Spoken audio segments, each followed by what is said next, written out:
This is Unlucky Hunters Matter. Real hunts, real mistakes, and the lessons learned when things don't go as planned. Today's episode is called My Best Season Didn't Come Easy. Because if you've ever hunted long enough, you know the truth. The seasons we remember the most usually aren't the easy ones.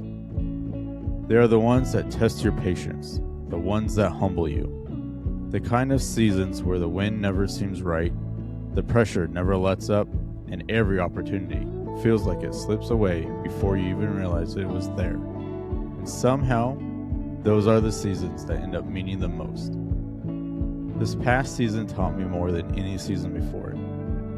Not because everything went right, but because so much of it didn't. Missed opportunities, hard lessons, moments that forced me to slow down, adapt, and rethink the way I approach the woods. And by the end of it, I became one of the most rewarding seasons I've ever had. But it didn't come easy. In this episode, I am walking you through it. The wins, the losses, the behind-the-scenes struggle, the mistakes I still replay, and the lessons that made it worth it. Because the best seasons rarely come the easy way. And if you ever had a season that tested you, this one's for you. Before we get back into the episode, I want to take a minute to thank one of the sponsors helping support the show, Dubby Energy. If you spend early mornings in the woods, long days scouting, or late nights editing and planning hunts, you know how important it is to stay focused and energized. That's where Dubby comes in. It's a clean energy drink mix designed to give you steady energy and focus without the crash. And the best part? If you want to try it out and support the podcast at the same time, you can use code UnluckyHuntersMatter at checkout to get 10% off your order. When you use that code, you're not just getting a discount, you're also helping support Unlucky Hunters Matter podcast and everything we're building here. If you're looking for a better way to stay energized for those early mornings and long days outdoors, check out Dubby Energy and use code UnluckyHuntersMatter. All right, let's get back into the episode. This past season was probably one of my best seasons to date. Now, don't get me wrong, over the years, I've had a lot of great seasons. I've got memories with friends and family that I'll carry for the rest of my life. Like the first year my dad and I tried archery elk hunting. We called in bulls. We called in a whole herd once. We had close calls that still play in my head like a movie. We didn't punch a tag, but those memories are worth more than a photo. And then there was my first year elk hunting, where I had a couple firsts for the group my dad and I hunted with. I shot a spike right off the logging road where we got dropped off to make a morning push. And it might not sound like a big deal, but for that group it was. It was the first bull down that season, the first bull down that wasn't buried in a canyon, no quartering, no pack out nightmare. We loaded it up whole in my dad's truck. That's a season I'll never forget. You might be asking, what made this season my best? And here's the answer. This season, I harvested more deer than I ever have in my life, and I filled my freezer with good meat for my family. And it wasn't just me. All the guys I hunt with had a great season too. Every one of them tagged a deer this year, some big does, and some of their biggest bucks to date. For me personally, this was the first year I saw multiple mature bucks on the hoof, on public land, in areas where seeing a public land buck like that feels like winning the lottery. I didn't tag them, but just seeing them, that was a win. And seeing multiple in a day sometimes, that was the first for me. Another reason the season felt so big is because I didn't have the time off of work like I normally do. My schedule didn't allow it. I had to grind. I had to make time. I had to hunt smarter. And I had to study harder. And that's where the shift happened for me. I started breaking down areas differently, where deer should be versus where they actually were. I started learning tracking fundamentals, tracking deer like there's no blood, reading kicked leaves, broken sticks, subtle disturbances that tell you a story if you slow down enough to see it. And once I started paying attention to that, it changed everything. When the snow hit the ground, it confirmed what I've been learning. Like the woods finally gave me proof that I wasn't just guessing.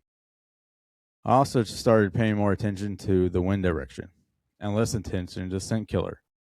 Honestly, just paying Honestly, just playing in the wind made me sharper because I didn't have that false sense of protection that I sprayed down, and so now I'm good mindset. I hunted like the wind mattered because it does. That was deer season alone. Turkey season this year was huge. It was my first season tagging out in Maine, and it was my first season ever killing a turkey in Connecticut. I've called in toms before, I've even shot at one before, but got busted and I sent it as he was leaving. But this season, I didn't just call one in. I called in a nice tom and two jakes at the same time, and that was mind blowing. I've struggled turkey hunting in the state for years, so having a season like that felt like a blessing, and I'm praying this spring carries some of that same luck. So what helped? Knowing where the birds generally were, understanding the behaviors more, and practicing calling before the season opened. And I know what I'm about to say will drive some turkey hunters crazy. This past season, I stopped carrying decoys.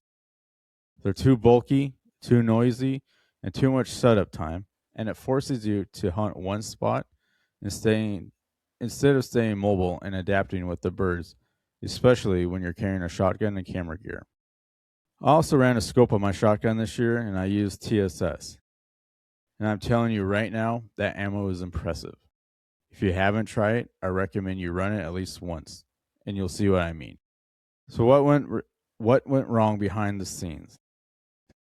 Here's the part nobody sees when the season ends successful: the behind the scenes struggle.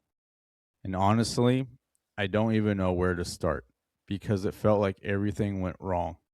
It was always something: wind, pressure, wrong assumptions, bumping deer out of areas I thought were dead. And sometimes it was funny, but it was the kind of funny that makes you want to throw your hat in the mud, like the stupid deer stump. I'm moving through a spot slow. Muzzleloader season, or maybe tail end of the shotgun season in Connecticut. And it's a perfect hiding area. Down trees, thick cover, escape routes. I see what I'm sure is a deer. I start stalking it. I close the distance. I think I'm doing everything right. I get to about 25 to 30 yards and finally get a clean look. It's a stump, and I whisper out loud, "Oh, it's just another stupid deer stump." And the second I finished that word stump, the woods exploded. Crashing, bashing, white tails, hooves pounding, 6 deer bolt in every direction. And they were standing just off to the left the entire time. For the life of me, I got so fixated on one stupid stump that I missed the actual deer. That's hunting. That's real life in the woods. Another thing that went wrong: other hunters. I had the spot in Maine picked out, scouted, trail cams out, deer showing up regularly, including a really nice 8-point. The same buck I ended up seeing during the rifle season. Let me remind you, Maine is massive. There are spots everywhere. But somehow, hunters found their way past my camera back in the same area I was trying to hunt. And it ruined the place. Later in gun season, when the snow finally came, I found the buck's core area. And that core was tucked up on the top of a hill in the thickest, nastiest stuff. The kind of thick crap where you can't walk quietly. The kind of thick where trees aren't big enough to hang a saddle. The kind of thick where a smart buck can live and barely ever show daylight. And his tracks told that story. He stepped out maybe 5 steps and turned right back in. And that's what pressure does. It teaches them. And looking back, the day I actually caught him out in the open, I should have taken that shot. Because after pressure hit that area, he wasn't giving daylight away for free anymore. Once the gun season opened in Maine, everything changed. Archery season, a hiker or a mountain biker once in a while. Gun season, quads and UTVs flying up and down the roads. Guys road hunting, guys moving from spot to spot, especially on opening day. And it pushed the deer to places I wasn't hunting, and that's the truth. And I'm telling you, I put miles on my boots up there. I sat long hours. I hunted deep sign, rubs, scrapes, Trails back away from roads. And after an opening week, nothing. I hunted whenever I could, any weather, any condition. If I had time off of work, I was out. And that's the hard truth of public land hunting. It can be frustrating enough to make you question why you're doing it. But I always remind myself this: you've got a better chance to kill something if you're actually out there. You can't kill deer from the couch because you feel defeated. And we all face this mental battle, more than most hunters admit. The constant fight between pack it in and stay one more hour. And some days, the deer are zigging when they should be zagging. Trust me, I've been there, especially this past season. But then something shifts. You go to a new spot, a new state, or just your old stomping grounds, and suddenly it all clicks again. You realize you're not terrible, you're not cursed, you're just dealing with pressure, timing, and a wild animal that owes you nothing. That's the emotional roller coaster nobody talks about. Social media is the worst part during season. And then you make the mistake of opening social media during season. Man, it will mess with your head.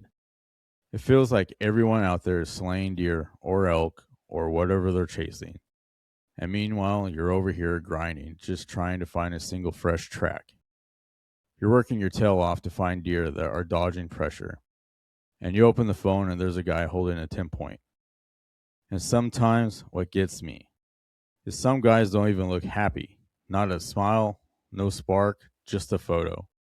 And I'm sitting there thinking I would trade places with you in a heartbeat. That's the mental game.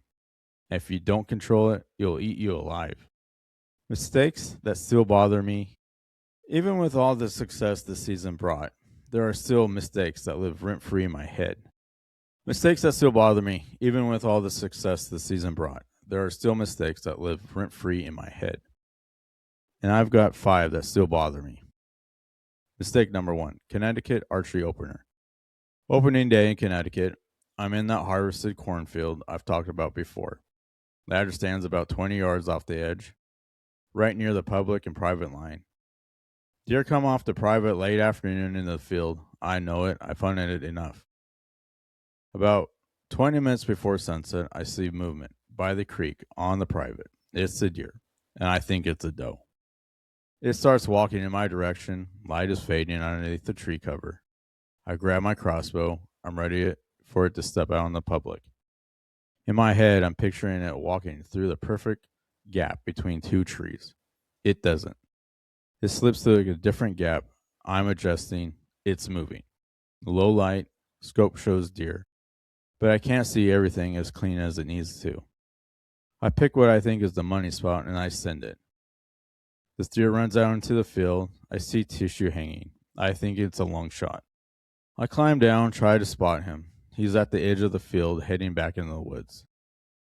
I never found the bolt until the next day, leaned against a tree near my stand. I called a buddy, retracked half the night until we ran out of blood. Next morning, different buddy, and more searching. Little droplets, then nothing. We think we pushed too hard. Dew in the tall grass killed the blood. I think he circled back towards private, and other hunters finished him off the next morning. Lessons learned. I should have stopped him. I shouldn't shoot while it's walking when I can't see 100% of what I'm aiming at. And I should have backed out sooner and waited for morning. Mistake number 2, the second doe in Maine. Second mistake was not shooting the other doe on the rifle opener in Maine. I should have taken her. I should have dealt with being tired that night and the next day at work. Opportunity doesn't always come back. Mistake number 3, the buck running in the timber. The third mistake is not taking the shot at that buck running through the timber. I should have trusted my rifle, my ammo, my scope. Instead, I let past experiences get in my head and I hesitated. I won't make that mistake again. Mistake number 4, the stump and binoculars. Fourth mistake, went to stump, keep my mouth shut. And I'm carrying binoculars during gun and muzzleloader season, period. Mistake number 5, taking a photo at the worst moment. This one's going to make people laugh and probably make some mad. It's early morning, cold, crisp air, sun just starting to light the sky. I'm walking a trail to a spot I've had success at. I tell myself I haven't spooked a deer yet, they must still be on the private. So what do? I pull out my phone to take a nice picture of the sunrise for Snapchat. Right as I finish, I hear the deepest, loudest blow I have ever heard, and I see a tail and hooves, and that deer is gone, taking everything with it. So don't be like me. First thing in the morning isn't the time to take a photo to keep streaks alive. Before I wrap this episode up, I want to talk directly to you listening, because I know I'm not the only one who's had a season like this. The missed chances, the mental battles, the moments that replay in your head long after the season ends. If you hunted or fished long enough, you know exactly what I'm talking about. The early mornings that felt pointless. The miles you walked that led to nothing. The times you questioned why you kept doing this. And then somehow you still go back. That's who this podcast is for. If you had a season that tested you, if you made mistakes that still live rent-free in your head, if you learn lessons the hard way and keep showing up anyway, I want your story on this podcast. The show isn't about perfect hunts. It's about real hunters and real fishermen. If you got a story like that, reach out. Send a message, DM the page. Because the stories that matter most are the ones nobody else is telling. When I look back on the season, I don't just remember the deer or the turkeys. I remember the miles, the frustration, the doubt, the mornings I didn't want to get out of bed, but did anyway. The season didn't come easy, and that's exactly why it means so much. Because the truth is, hunting isn't supposed to be easy. If it was, it wouldn't change us the way it does. Every blown opportunity, every mistake, every empty walk back to the truck, it builds something in us. Patience, mental toughness, respect for the process. And eventually, if you stick with it, moments that make it all worth it. If you're in the middle of a hard season right now, keep going, because the season that tests you the most often becomes the ones you remember forever. This is Unlucky Hunters Matter. Real hunts, real mistakes, real lessons. Because not all hunts go as planned.